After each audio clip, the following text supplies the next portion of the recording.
What if the most dangerous predator in Earth's history never actually disappeared? Not extinct, not gone, just hidden, somewhere far below the surface, where sunlight never reaches, where pressure crushes steel, and where humans simply cannot survive. Because here's something most people don't realize.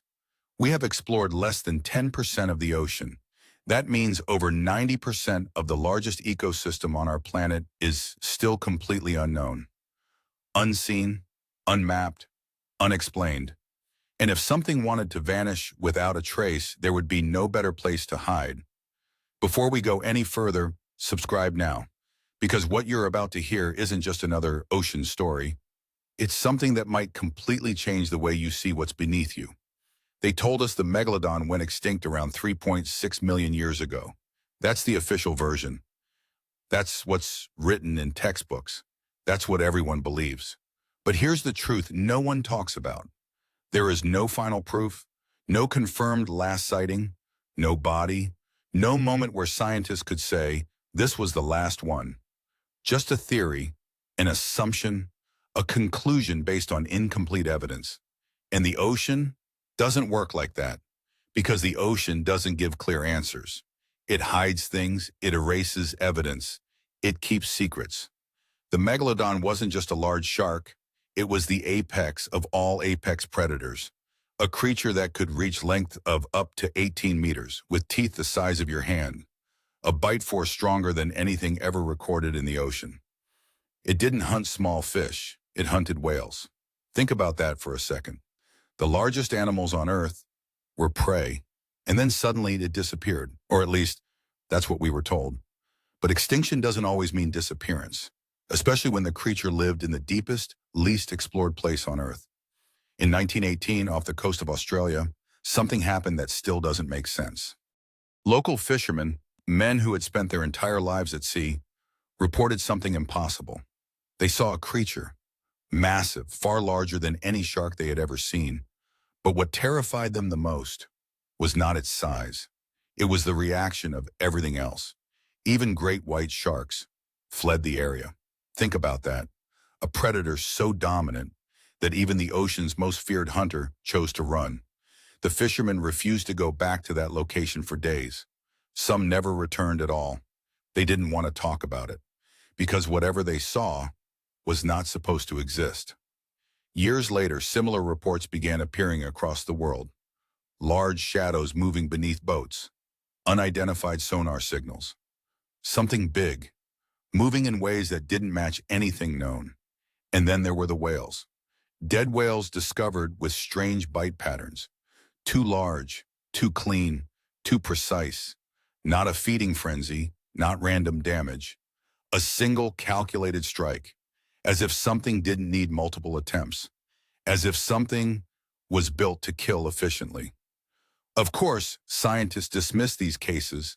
They called it coincidence, misidentification, overactive imagination. But the ocean has a pattern. Every time we say something doesn't exist, eventually we find it. Giant squid were once considered myths, stories, legends told by sailors, until one day they weren't. So ask yourself this, if we've been wrong before, why couldn't we be wrong again? Because if something like Megalodon still exists, it wouldn't need to be everywhere. It would only need to be somewhere. And somewhere, might be closer than you think. Subscribe now, because in the next part, we're going deeper into places humans were never meant to see. If something like Megalodon survived, it wouldn't live where we can see it. It wouldn't swim near beaches. It wouldn't appear on camera. It wouldn't hunt in shallow water, because that would expose it. And exposure means extinction. So if it's still alive, it had to adapt. Before we go deeper, subscribe now, because what you're about to discover isn't fiction. It's based on real places on Earth that humans still barely understand. The deep ocean is not just dark. It's a completely different world. Pressure strong enough to crush submarines. Temperatures close to freezing. Total, absolute darkness. A place where the rules of life change. And yet, life exists there. Creatures that generate their own light. Predators with transparent skin. organisms that survive in conditions we once thought impossible. Most of them were discovered only in the last few decades, which raises a dangerous question. If we're still discovering new species today, how many have we missed? Because the ocean is not empty. It's just unexplored. There are regions so deep and remote, we have almost no data from them. The Mariana Trench, deep-sea trenches stretching thousands of kilometers, underwater caves and canyons no human has ever seen, places where even our best technology struggles to function. And something large would have no problem staying hidden there. Think about it. A creature adapted to extreme pressure would never need to come to the surface. It would live where nothing hunts it, where nothing challenges it, where it remains untouched. But here's where things start to feel wrong, because sometimes something from the deep comes up. In multiple recorded cases, sonar operators have detected massive objects moving below ships. Not terrain, not rock formations. Something alive. Objects larger than submarines, moving vertically, from extreme depths toward the surface. And then suddenly, gone. No identification, no confirmation, no explanation. Just data that no one can fully explain. In one deep-sea research case, scientists recorded a signal so large, they first assumed it was part of the ocean floor until it moved, slowly, controlled, deliberate, and then disappeared into the darkness. The report was never widely published, but fragments of it leaked, and those who saw it never forgot it. Then there are the cables. Thousands of kilometers of communication cables stretch across the ocean floor. They carry almost all global internet traffic, and sometimes they get damaged. At first, scientists blamed natural causes, earthquakes, underwater landslides, pressure shifts, but some of the damage patterns don't match. Cables bent, not broken, sections displaced, as if something massive had pushed against them. Too strong for currents, too irregular for geology, and too deep for human activity. So what could cause that? Because whatever exists at those depths operates beyond what we fully understand. Now consider this. Large marine animals are already diving deeper than we once believed. Sperm whales, giant squid, even sharks. Breaking limits we thought were impossible, which means the boundary between known and unknown is constantly moving, and something bigger could easily exist just beyond it. Not discovered, not recorded, not understood, just there, waiting. Because if Megalodon survived, this is exactly where it would be. Hidden in pressure we cannot survive. Moving through darkness we cannot see. Living in a world we cannot reach. And only appearing when it chooses to. Subscribe now, because in the next part, we're going into the most disturbing evidence yet. Real encounters that should not exist. Some stories don't make the news. Not because they're unimportant, but because they sound impossible.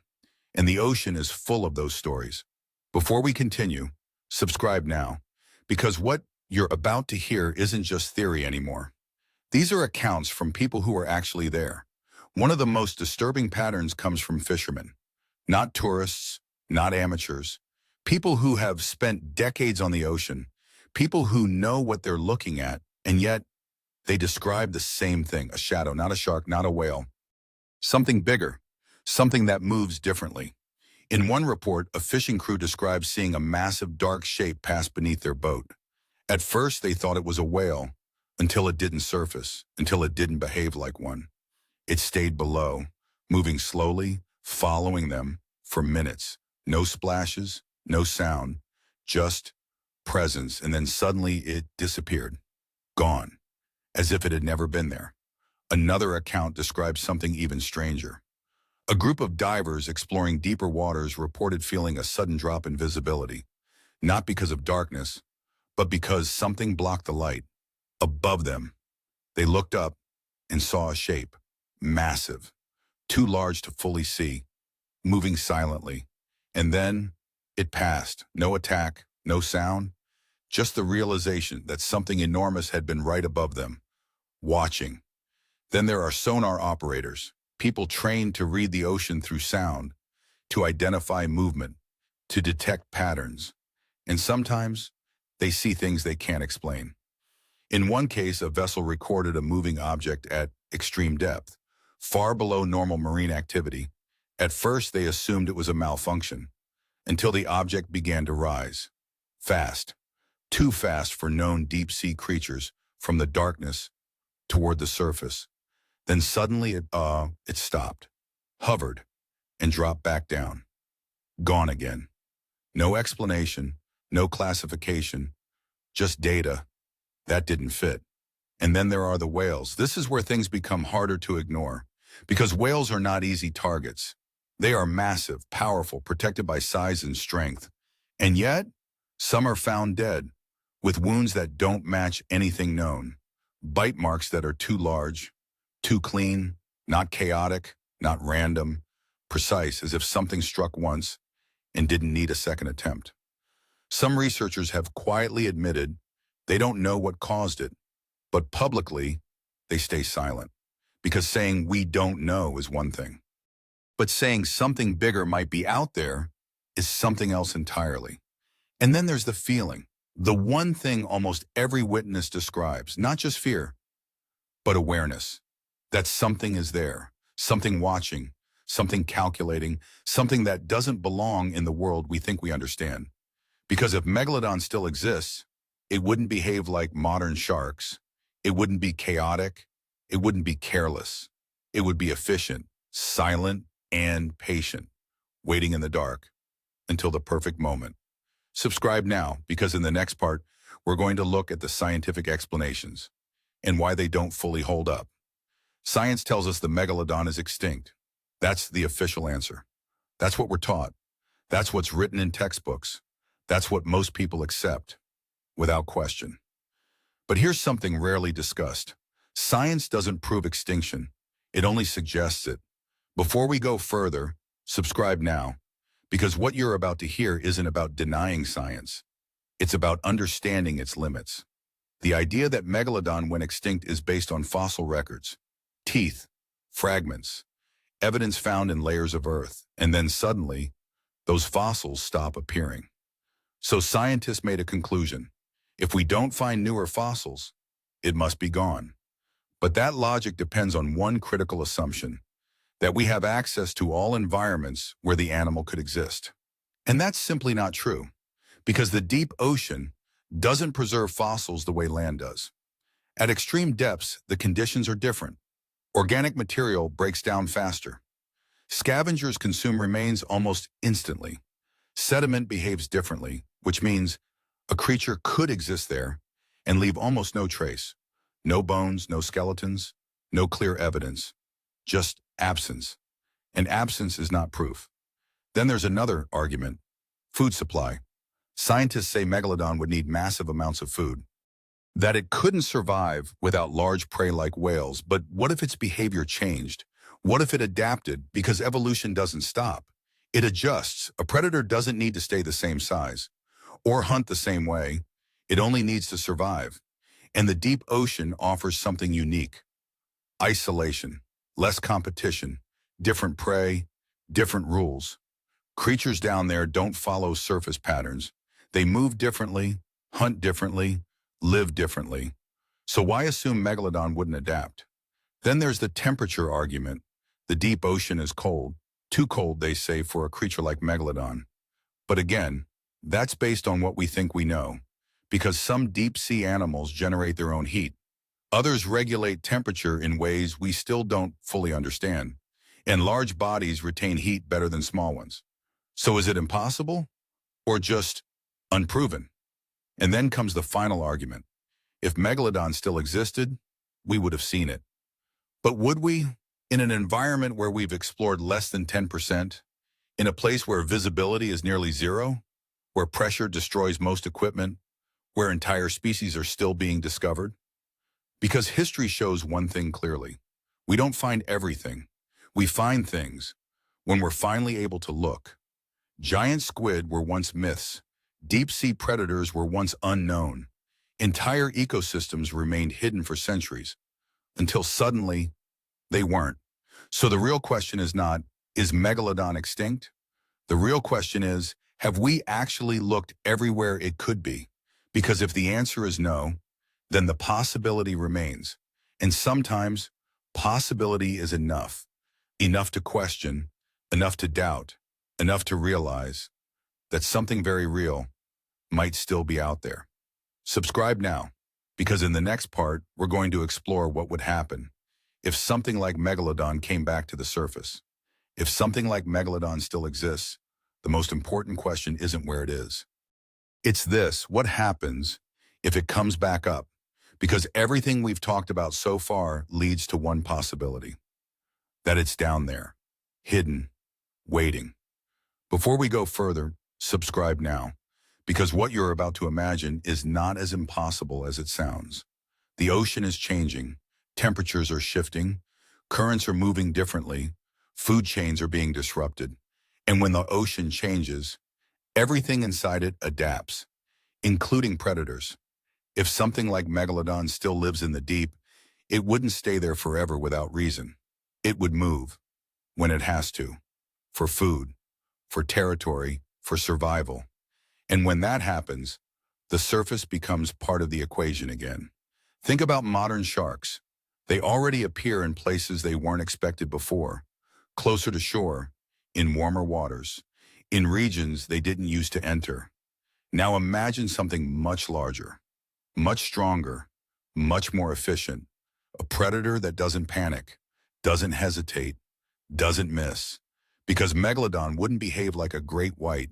It wouldn't circle, it wouldn't test, it would strike once, and that would be enough.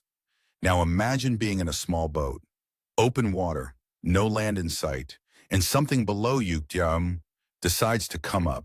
Not fast, not aggressively, just rising from the darkness. At first you wouldn't see it, then maybe a shadow, then movement, then the realization that something bigger than your entire boat is directly beneath you. And it knows you're there, because in the ocean, you're never really alone. There have already been unexplained incidents, boats damaged from below, sudden impacts with no visible cause, vessels reporting something striking them from beneath the waterline. Most of these are written off: wave pressure, mechanical failure, unknown debris. But what if some of them weren't? Because a creature that large wouldn't need to attack to be dangerous. Just moving near the surface could create force strong enough to flip a small vessel. A single upward movement, a single impact, and everything changes. Now think bigger: shipping routes, cargo vessels, submarines. If something like Megalodon exists, it's not just a mystery, it's a risk, a silent one, because the most dangerous predator is the one you don't know is there, the one you don't see, the one you don't expect.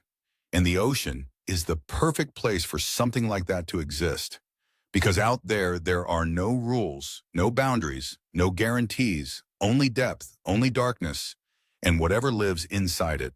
Subscribe now, because in the final part, we're going to answer the biggest question of all: is there any real proof? So after everything, one question remains: is there any real proof that Megalodon still exists? Not stories, not theories, not assumptions. Proof. Before we answer that, subscribe now, because what you're about to hear is where everything becomes uncertain. The truth is, there is no confirmed, undeniable evidence, no clear footage, no captured specimen, no official statement from scientists saying it's still alive. And that's important, because it means one thing: we cannot prove it exists. But here's the part that matters even more: we also cannot prove that it doesn't, because proving absence is far more difficult than proving presence. To say something no longer exists, you would have to search everywhere: every ocean, every depth, every hidden environment. And we haven't done that, not even close.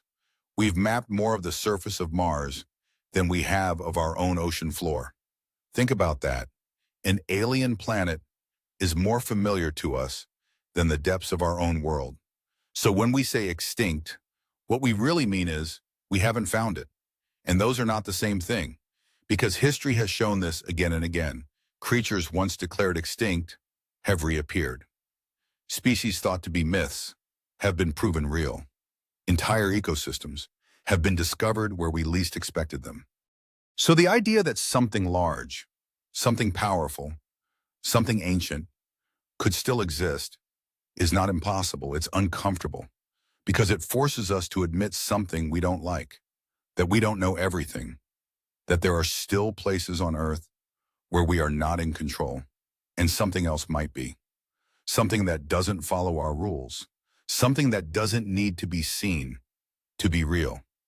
Because the most dangerous things are not always the ones we can prove. They're the ones we can't. So is there proof? No.